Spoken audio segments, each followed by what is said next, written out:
Okay,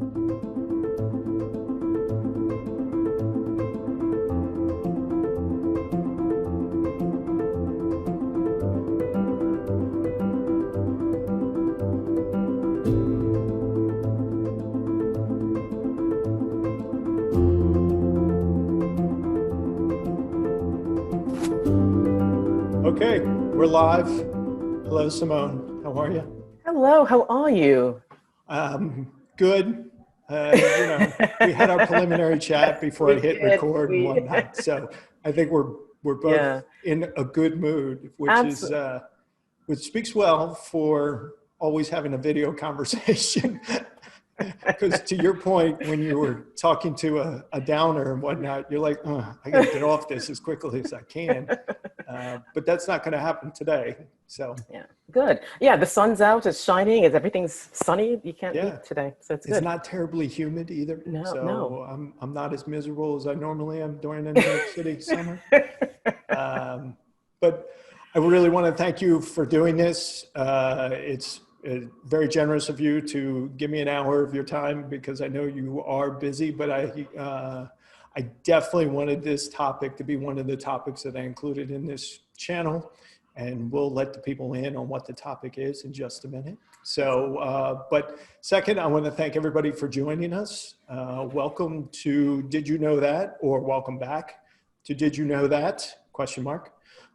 This is the channel where I get to talk to interesting people about interesting things, sometimes annoying people about annoying things. It all depends on your perspective. This is going to be the interesting one.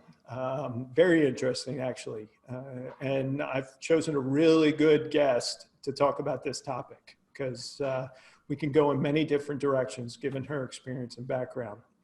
For those of you just joining us, please hit the subscribe button with the bell so that you're notified every time I post a new chat. And if you're a returning guest, thank you very much. It's always a pleasure to have you back. My name is Sean O'Rourke. This is my passion project. This is my chance to explore my curiosity with some people who know way more than I do in a bunch of subjects. And when I'm not doing this, unfortunately, my job is to prepare companies to be hacked because I'm a cyber liability consultant who spent 20 years trying to keep the bad guys out and just realizing you really can't do that. And my guest today is Simone Sloan. And Simone, if you would tell the kind people what you do, that would be Sure. great. Absolutely. I am founder and CEO of Your Choice Coach, and we do a lot of the executive coaching work, diversity and inclusion consulting, as well as business strategy and coaching. And really, all of what we do is focused on a couple of areas, right? The drivers are emotional intelligence, inclusive cultures, inclusive leadership styles, and cultural competencies, and really take all of that from that lens in terms of our trainings, our strategy, working with people. Because at the end of the day, we are working with people because we want to help them become more human to realize results. We end up working with sometimes very toxic managers, and we've had that experience. But it's nice to help them get to a sense of awareness, as well as defining what their leadership styles are, and to become more aware of their impact that they have, not only within the people that they're working with, but also the people that they're actually communicating with and trying to influence across the board. So now everybody understands why I brought you on to discuss the topic of inclusion. It is a word that you've been using since the first moment you and I met. And I think obviously in 2020, 2019, 2018, I mean, you can keep going back. It's a word that maybe wasn't used, but it's the sense that everybody was trying to bring to not only society, but to business and whatnot. And so we're going to focus on talking about inclusion within businesses. And my first question to you is, and I haven't written down here so I don't forget them, why not? My first question to you is how do your clients look at the word inclusion from, let's not say a societal set, but a business set, because they are businesses and they're trying to do that, but they have to now work within this area. How do your clients look at that word? And then does their view of it depend on the industry, or is it kind of fairly universal? Yeah. Well, I think if you talk about inclusion, first you kind of have to define what it means, because it's an equation that takes place that includes not only inclusion, but also what diversity is, and then what's equity, right? Mm-hmm. And what it all equals out to at the end of the day. And so if you think about diversity as being all the characteristics of who we are, and it could be from a gender perspective, ethnic perspective, sexual orientation, whatever. There's so many parameters and dimensions to this.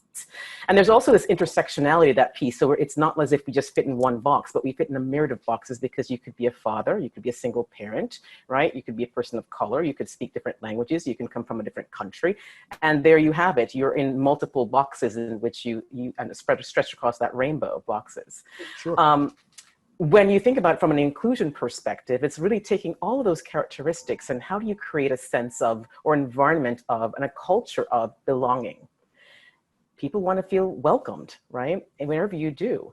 And so that's a piece of it. But then with the equity piece comes into play around, okay, understanding that everyone, like for example, COVID, we're all going through something together, but we're not in that same boat, right? Mm-hmm. We all have unique needs, and we're all at different places, mentally, physically, economically, health-wise. And therefore, understanding all of those unique differences or characteristics of who we are, and looking at it in terms of what do they need in order to thrive, right? Mm-hmm. And what resources can be given in order for them to thrive. And so looking at it from those three pieces collectively is how I kind of look at it from an inclusion perspective. Okay. Well, I was just going to say that, I mean, again, to your point, everybody's got a story. It's got to be difficult, and I know it's difficult because I've owned businesses and whatnot. It's very difficult to account for everybody's story. It's almost impossible, because you don't know, because legally you can't know certain things. Right. So when you get into that kind of environment, where do you even start? Yeah, that's a great question. And you're right, because people do hide under some of their identities. And one of the ones that gets really hidden a lot is around abilities. People may not want to express that I have a limiting ability that prevents me from doing the work. And so therefore their voices they don't speak up, it's not recognized. Mm-hmm. And you ask, where does it start, right? From that perspective. And it's really the listening piece and understanding piece, where you provide an opportunity for people to share openly in a forum, or just with wherever you are, and you have a lunchtime break and just say, hey, what's going on in your world, and tell me how things are. And allowing that, though, you have to allow it, because if the culture does not, if they're fearful of sharing, then you may not get the truth, and you may have a lot of silent moments that's not expressed, and it becomes very difficult. But I think the first place to really understand is to start asking and getting curious and listening. So I'm going to skip to a question, because this is one that you and I brought up when we were sort of emailing back and forth, and then had our preliminary chat about it. Is one of the things that businesses fear, obviously, are lawsuits or blowback from employees and whatnot. How do you help companies balance that? Where do companies have to say, okay, you can ask a question, but you have to draw the line here? Because if you ask this way, or if you ask that way, it could be interpreted wrong.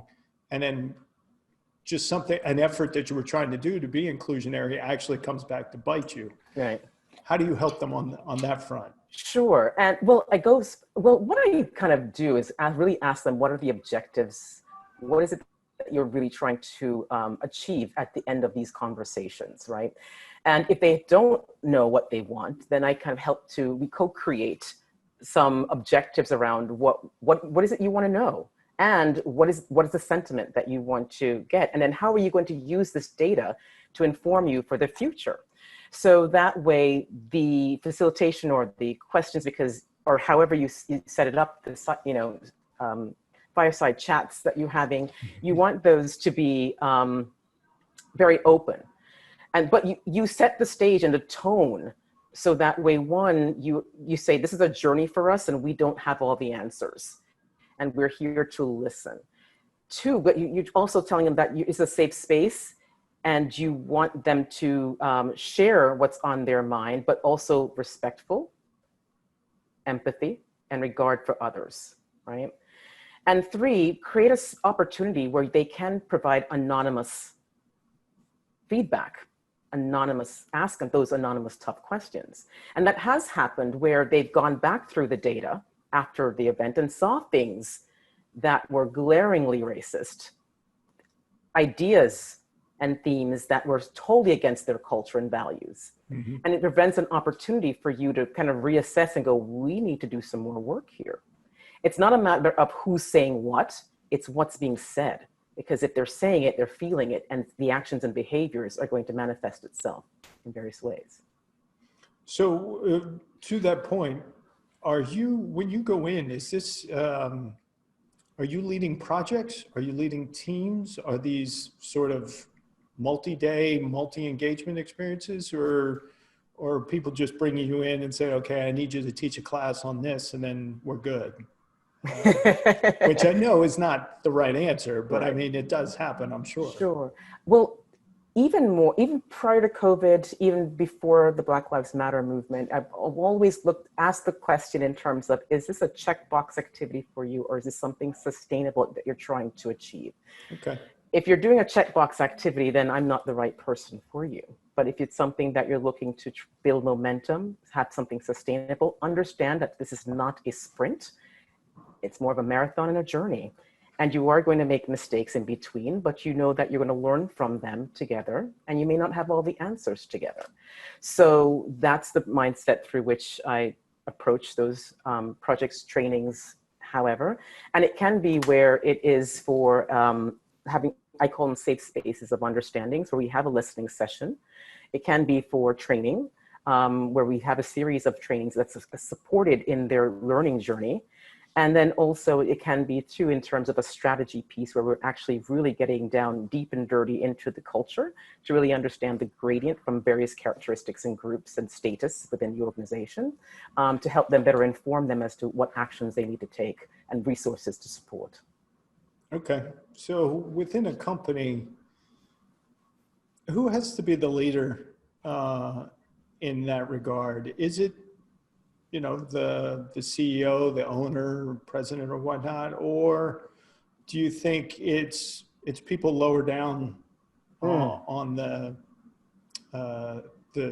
org chart that need to sort of do this? Because employees look all sorts of different ways. I mean, you see your immediate boss, and you see their boss, and depending on the size of the organization, it could keep going. Right. I think that it's a combination. There's not really one true answer, but I will say this, that the leader of the organization, of the business owner, has to set the stage and has to say, we're moving in this direction, right? Through behaviors, actions, communications. And then because the bottom groups, they want the change. They are eager to have something different happen because they know that it's something fundamentally positive that's going to take place. So it's a top-down, bottom-up strategy, but also it has to be a sideways thing too, because the managers, if you have business owners, you have the sales leads, the whole within the organizational structure, you also have to get buy-in throughout the organization of why we're doing this, it's a business case and the need to do it. But I think it has to come from the top in terms of communicating the why, and then the buy-in from everybody else to say, we're all going to own this, because not one person can own it. It's a joint effort. So it being a joint effort, however, that could put a lot of people within your sphere and whatnot. So how would you talk to a CEO? Would you talk to a CEO differently than you would talk to, let's say, a manager or somebody who runs a department? Sure. Well, when you say talk to them, meaning in terms of... Well, I mean, or do they have different objectives, different goals, or different exercises, let's say, for lack of a better term, that you have to put them through because they have different roles? Sure. Well, I think that what if it is a like a more of a strategy, you have a vision, a mission, that kind of purpose, that has to be wrong throughout the company, right? So even if you're a company of 5, everyone has to be on board in terms of why this is important, regardless of your role, because the leaders have a huge opportunity to cascade that information down, but also provide the support necessary for their teams to be able to execute upon whatever it is that they're doing from an inclusive. And inclusion can just be in terms of having transparent conversations, open, honest conversations that are timely. That's inclusion, because if no one's getting information, no one knows what to do, right? And if only one person has information and they're using it more of a weapon as opposed to a sharing and collaboration moment, that is definitely an area that has to be dialed up, the cascade, to say we need more information and why we need more information. So to your point, I think everyone has a different motivation and agenda within this. And it's important to understand what each of those WIFMs are across the organization to get them to get on board. So this isn't a question that I brought up before, but by you saying that, it actually spurred a thought in me. Let's say mid-sized, larger companies, there's always going to be politics involved. How much can you, and this is a practical question, how much can you sort of get buy-in for inclusion if somebody thinks that their job, their career, potentially their promotions could be, I don't want to say derailed, could be impeded if they open up the floor to a competitor within the organization? Because I know I've been there, not necessarily from an inclusion standpoint, but I know I've been in competition with somebody for a promotion. And when you're looking at a promotion and thinking about it as a career, how do you maintain that inclusionary vision? If I'm thinking, if I include him or her, well, then they may get the promotion. Yeah. And hence there comes along the whole what's in it for me, and the agenda piece around it. Because everyone wants to. I do like to eat. You know that. I do like to eat. So I kind of want New York City in the background. But nothing's changed. I mean, look, there are people who want to make a career out of something. And absolutely. To do so requires promotion. Absolutely. But in the same breath, though, it's the one thing where if you are being promoted on bad behaviors, and you've seen that time and time again, then all you're thinking, I can keep doing what I'm doing.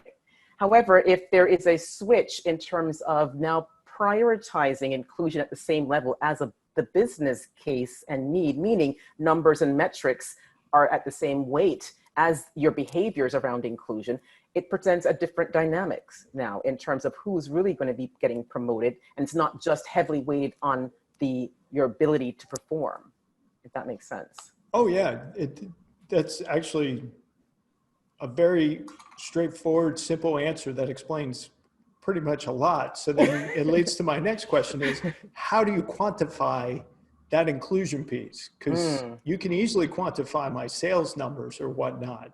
How do you quantify my interactions with people and whatnot? Unless the company's spying on me 24/7, in which case then we have a whole nother conversation. Absolutely. But and that's a great question. And that comes up from a lot of the strategy work and the foundational data elements that exist within the organization is what you pull out in terms of what you really want to measure. And from that perspective, but you also, from a leadership, if you manage people, if you communicate with people, interact with people, and you need people within your chain to get things done, communication, mentorship, right? Are you mentoring? Are you grooming? When you solicit ideas at a table, is it only you talking? Or are you really soliciting input from the bottom, right? Like in terms of that space, who else is talking, and can they feel free to communicate? And are you listening to the feedback from others around that person? Well, actually, you just You just created a very different scenario than I think a lot of people default to when they hear the word inclusion. Mm, You didn't, just now, that example had nothing to do with who I am, what my background is, what the color of my skin is, who I believe in, or whatnot. And that scenario talked entirely about, is my voice heard and are mm, my ideas potentially taken seriously? Whether my ideas are any good or not, that's not the question, right, but is what I'm saying actually being listened to right, seriously? Or to your previous point, is it a checkbox right, item? right. Absolutely. But what that comes into play, though, can be a lot of bias, too. The Right. unconscious bias that comes into play that might be driving some of those actions. And I say that from status, your title within the organization. I've been here longer. I've worked very hard to get to this position, and you're just been here for 6 months. What do you know? Right? Sure. And then also it can be in terms of if you flip the switch and say your manager is a person of color, Latinx, Asian, African American, Black, um, are you open to receiving that information from someone who is in a higher position than you, who might look different from you? Sure. If you're a woman, is this person being bossy or just being more assertive to ensure that the Right. message is being heard? So it's very, like I said, a lot of layers in that. But how what's driving those behaviors is something that you really need to take a look at, right? Because those become your dead angles as to why things are. And I think a lot of people, unfortunately, are very reactionary on certain things and very in the moment and don't take the time to check themselves, both sides, whether it's a Right. manager or an Absolutely. underling or what have you. Both sides have to be aware that just because you say something doesn't mean that it's going to be valuable to the person listening. All you want to do is make sure that that person is actually listening to it for real. Right. Right. And so that brings me to some really practical or tactical ideas. I don't want you to give away your secret sauce. Again, I know you like to eat. You have a plate. You have bills and whatnot. But I mean, for people who are listening, especially people who may own their own business, regardless of the size, what practical steps can they take to kind of push out there a more inclusionary view of their company? Not necessarily force people to accept it, but to push out there that this is what we're trying to achieve, and then sort of set goals along those lines. Sure. Um, it's a great question. I think That's where why I'm doing this, because I know you have answers. So I'm trying to give the people what they want. And right now they want your advice, Simone. They want it now. Yeah, it's interesting because I think that looking at is how you frame the question for going from a me to a we, right? What does that Okay. we look like, first of all? And then looking within your organization, company, if you're a company of one, who are you doing business with mostly? And why? Is it just because, and is your network, and it comes down to, sometimes this comes down to your network and who's in my network. But look at your network. Oh, interesting. Never thought of that. Yeah. Is it someone that, and is there an opportunity to step outside of that network and to introduce yourself to someone who might be totally different fundamentally from a culture perspective, ethnic perspective, language perspective, geographically perspective, all those politically perspective, right? So I think that that's where I would start if you really are saying, we're going to be very inclusion, because people are going to look at the images you have on your website, who's on your team, and if they don't see anything that says, looks like me, I can see me there, then you're telling us that I'm with the status quo and I'm not really for inclusion. Okay. So what exercises would you give? Let's say I'm the CEO of a mid-sized company. Let's say a 100-person company. Mm-hmm. Again, don't give me the secret sauce.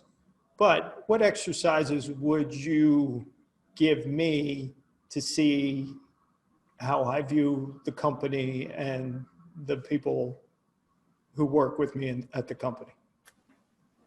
Got it. Again, start with yourself. Yeah. So what am I looking for? What am I trying to be aware of? You're trying to be aware of communication, engagement, how you're engaging others, how you're being perceived and received during that communication and interaction with others, right? Because it really comes down to the behaviors. How are you accepting of others' ideas when presented, especially if it's, say, for example, the only woman in the room, and you say, hey guys, invite your wives and let's go somewhere, right? When you definitely know that you're making assumptions about one, first of all, you thinking that all of the guys might identify as true males when they might identify as females. You're making assumptions that they may also have a wife. So really thinking about what you're saying and to whom you're saying it, because it does matter from the intentionalities and not just defaulting into your comfort language. And rightly so, because that's your experiences, your beliefs, they drive your actions and behaviors. But it's more kind of going in and go, wait a minute, let me maybe say hello all, right? Bring a spouse, bring a partner, right? And that way it's not, just in terms of that. That's why I said start with yourself first in terms of, and take a deep look at what you're doing. And that's the hardest thing to do. Because the easiest person to lie to is that reflection in the mirror. And so I think that's, you always have to start with yourself. So let's take one point that you said, because this comes back to my background, is communication.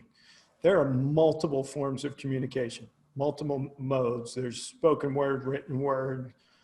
We now have emojis that people send me entire messages in emojis. And I'm like, first of all, I don't have the time to interpret all this. And you don't do hieroglyphs? Yeah, exactly. If I would have been an Egyptologist if I wanted to read like that. When you are looking at modes of communication, you just gave the one example for verbal, but the most predominant mode of communication in any company is written, primarily emails. How is the written word, because a lot of people just bang out emails and hit send. Absolutely. How does the written word how do you prescribe the written word change for companies to capture this inclusionary feeling that they're constantly chasing? Yeah, that's a great question, because a lot of things get hidden, right, in text, and meanings get lost in text, and it becomes really challenging. So what I did was really funny. I was looking for an app that kind of helped. I said, is there a way that we can look at the emotional intelligence of writing and grade it and see what languages might need to change? And I actually found one. I can't remember the name of it though, but yeah, I even check myself too sometimes when I'm looking at it from how I'm writing emails, because you're so quick, fast, and very transactional, right? And you just want to rumble something off and hit send. And when you can really think about when, for example, I had a friend of mine who had who was having some issues with getting into some kind of a room or taking care of themselves, but we're trying to get on a time frame to schedule something. And she explained what her situation was, but because you default and you're just like, you know what, I just want to get the time on the calendar, I just dove in and said, hey, why don't we just do this time? And then as I sat back and I said, oh my goodness, I didn't even ask her how she's doing. I didn't ask her if she got the situation resolved. I didn't even think about in terms of how she, make sure she gets herself situated first. And this can come later. This is not important. Sure. But if you don't step back and step out of yourself and out of that moment, you miss that opportunity to connect. Because what it really is an opportunity is to connect with others in deeper ways.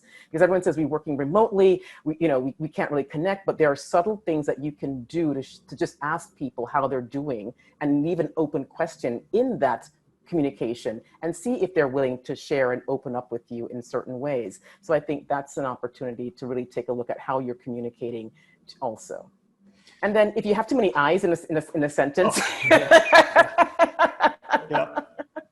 Well, that was so one of my first sort of side hustles out of college was writing resumes and cover letters for people. And as I was working for somebody, and they gave me a test, and they said, write this cover letter without the pronoun I. And because again, the pronoun it changes the focus if you say the letter I. Right. And so they said, write the cover letter without the pronoun I. I'll tell you what, it is very difficult. It takes a lot of work to write something about yourself without using the I. And so I like that. So do you actually, if you go in, do you actually ask for writing samples from people? Do you give them tests like that? When, it's interesting because I get to look at a lot of different areas of their communications, right? From their websites to the job descriptions to anything that they're putting out across the organization.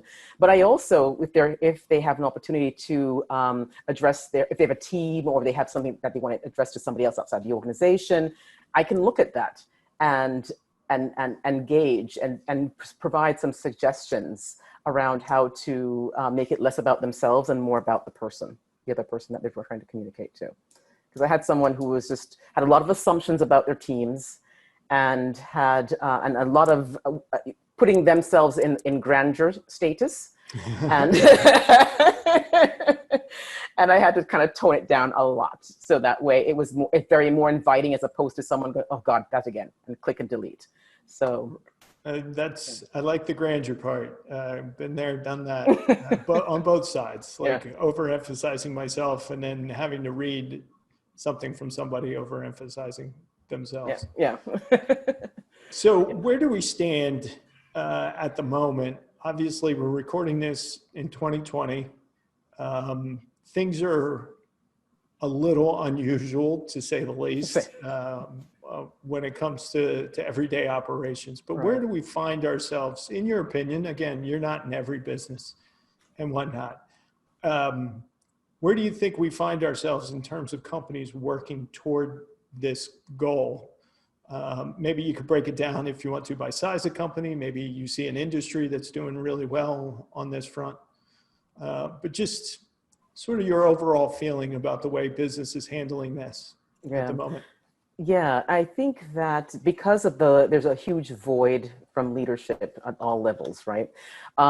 Companies are stepping in and being proactive to really look at themselves internally and to want to make changes. And they don't have all the answers. And there's a lot of fear. There's a lot of angst. There's a lot of, oh my gosh, I don't want to do the right thing. Oh, yeah.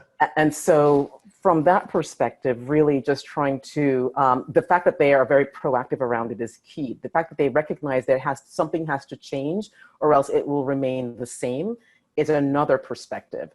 And really, if you think about it from the 3 dimensions of your marketplace, and that's evolving and that's constantly changing, your workforce constantly changing, and your workplace constantly changing.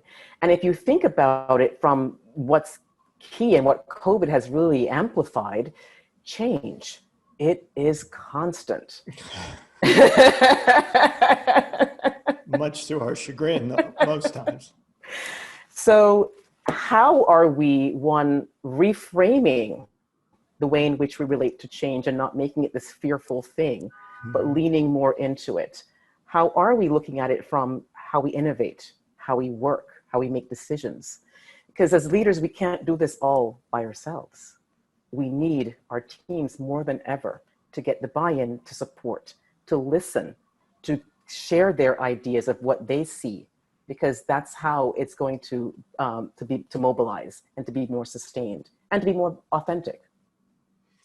And I think to your example there, I think businesses are missing a huge market opportunity, because the more diverse their workforce, potentially the more diverse their marketplace, the more money they bring in. Absolutely. I mean, and I think COVID has actually shown a little bit of this, is that you need breadth as much as you need depth. And sometimes, because I think depth there's a limit on how deep you can go, but really, given the current state of affairs, I don't see any limits. Well, obviously there are limits, but I mean, they're not real easily defined limits to the breadth of a marketplace that you could do. Right. But to understand that marketplace, again, as you said, you need a diverse workforce because they know their own cultures, their Absolutely. own like for like. And again, as you said, too often you make assumptions without necessarily the data to back you up. Right. Absolutely. Absolutely. So use data, look at the business case, because you have a lot of it out there in terms of showing the business case of what diversity brings to your organization when they are engaged, because you have to have you can bring them in and they'll just be like, standing against the wall doing nothing, or you bring them in to involve them, to get them engaged and also to listen to the contributions that they have, because it's value. And this is not easy. I mean, we're talking about it, but when you put it in, you have to put it into practice. It takes a lot of work. Mm-hmm. Absolutely. I've had managers, people who I work with, and their managers to this day cannot give them feedback. And all they want to be is acknowledged and recognized. Tell me where I'm doing well and where I'm not doing well. Because this is a big question mark that this person has, and many people have, if you don't get that feedback and timely, right? How do I know if I'm improving? So, yeah, that's a whole nother. I mean, look, that's just good business practice. Forget the word inclusion. I mean, that's just standard operating procedure for most businesses. But you'd be surprised, like you said, to change that. Not many people can do that. Well, I'm keeping track of the time, as I do on these videos, but you said one of the magic words, and we're going to close out by talking about one of those magic words, and that's change. Anything, I mean, I've been there. I tell people all the time, I was a tremendous worker, but a lot of times I was a terrible employee because I questioned everything. And maybe not in the right forms. I questioned everything. But accepting change, especially from the top down, can be difficult. What do you do, or how do you think companies can get the CEO to say, we want to make this an inclusionary company, but that means people below have to maybe change the way they're doing things, maybe change the way that they write emails, or they address their teams, or invite people to lunch and whatnot. How do you help your clients get their personnel to buy into those potential changes? Yeah. A couple of things that, and it's like you said, it's not easy, because there is a business case and some people need to see the numbers for them to go, okay, I get it. Mm-hmm. But really what it is how are you moving from head to heart? How are you getting people to not think of it as this exercise that we're doing or initiative, but really thinking about it in terms of how do we move this and meaningful change? And so that's where sometimes, depending upon the size of the organizations, you can listen to what pockets of people are saying, right? Because I remember people who kind of say, oh no, our survey is great. Everyone says everything is hunky-dory, we're doing fine. But when you talk to them, oh, it was a different story, night and day. Yeah. And it gave them more tangible areas to take a look at within their organization from that perspective, because you had the voices from the top all the way down. And that speaks volumes. Still sounds really hard. Change is never easy. No. Change is not easy. It's a question that they say, and I'll end here. People say, who wants change? Yay! Who wants to change? And who wants to lead that change? They're stepping back, right? Oh, yeah. But now more than ever, it's really, we have to lean into this, we have to lead in it, and we have to be it. And to your point, you have to get buy-in. You can't force it on people. And I think that's one of the problems I think people see is they think companies don't take the time to affect the buy-in. They just kind of say, we'll do this, make this happen. Well, we're human beings. Nobody makes this happen overnight. No. You've got to,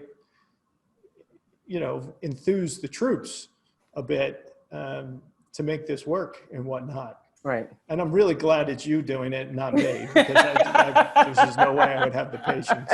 That's exactly the word you need, patience. Yeah. And I can tell you from experience that Simone is, ultimately patient. I've seen her in a room with a bunch of people, and I'm just thinking, if I was her, I'd get up and smack a couple of them. But it's just the way it goes. Yep. Well, this was fantastic, as I knew it would be.